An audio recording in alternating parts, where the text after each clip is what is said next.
ज्ञान बराया व्यवहार। एक बड़े राजा हुआ करते थे। जितने वो पराक्रमी थे उतने ही समझदार भी थे। उन्होंने अपने दरबार में कई ज्ञानी लोगों को अच्छे ओहदे पोजीशन दे रखे थे। वह सबका सम्मान करते थे, लेकिन इन सब में जितना वह सबसे ज्यादा सम्मान करते थे वह थे उनके राज्य के राजपुरोहित।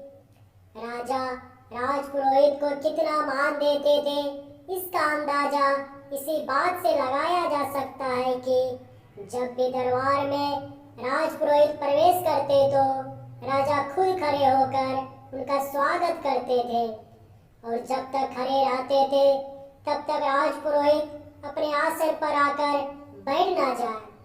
राजा अपने मन में उठ रहे सभी सवालों को राजपुरोहित से बेझिझक पूछ लिया करते थे। राजपुरोहित भी अपनी बुद्धि से उनका अच्छे से उत्तर दिया करते थे। एक दिन दरबार में राजा के मन में कोई प्रश्न आया। उन्होंने राजपुरोहित से पूछ लिया, गुरुजी, एक सवाल मेरे मन में कई दिनों से कौंध रहा है, अगर आप इजाजत दे तो पूछना चाहूंगा।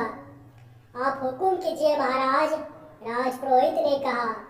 जैसे कि मैंने बताया, कई दिनों से ये सवाल मुझे परेशान कर रहा है।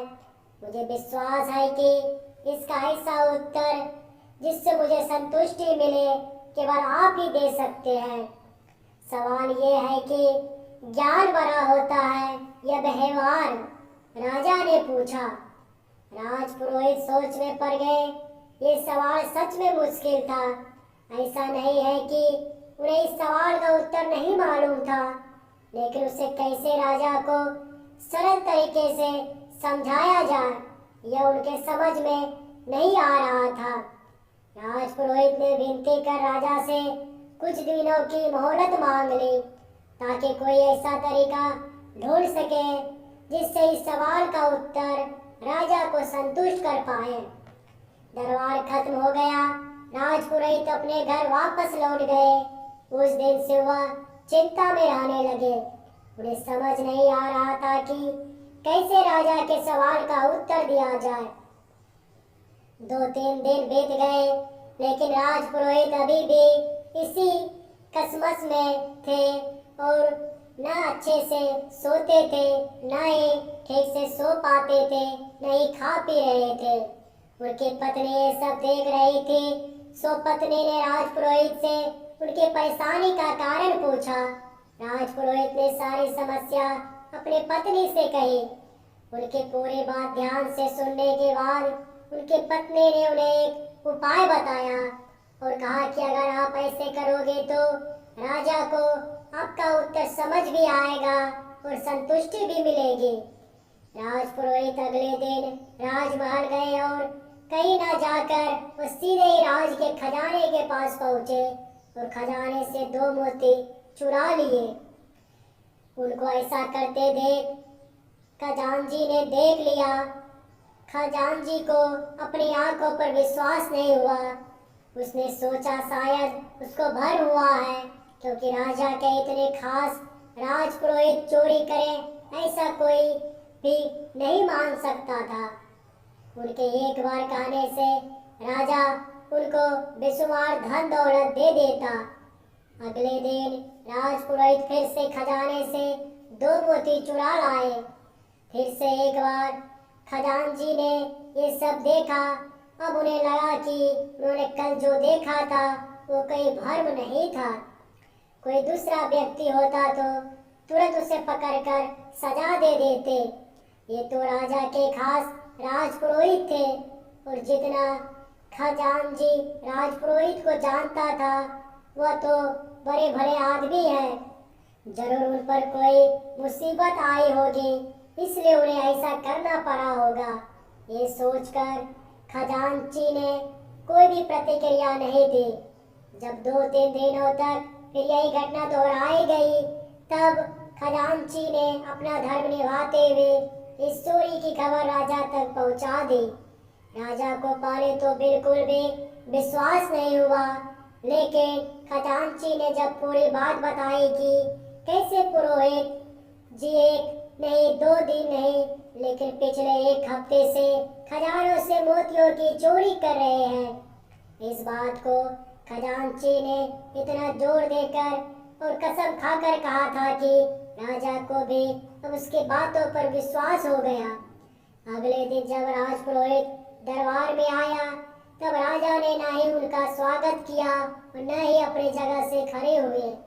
राजा ने राजपुरोहित से पूछा, क्या आप खजाने से मोतियों की चोरी कर रहे हैं? राजपुरोहित ने हाँ कहा और सारे मोती राजा के सामने रखते हुए कहा कि लीजिए ये सारे मोती जो मैंने चुराए हैं।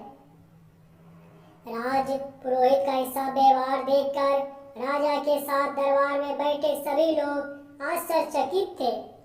राजा ने राजपुरोहित से कहा, अगर आपको ये मोती लौटाने ही थी तो आपने चुराए ही क्यों?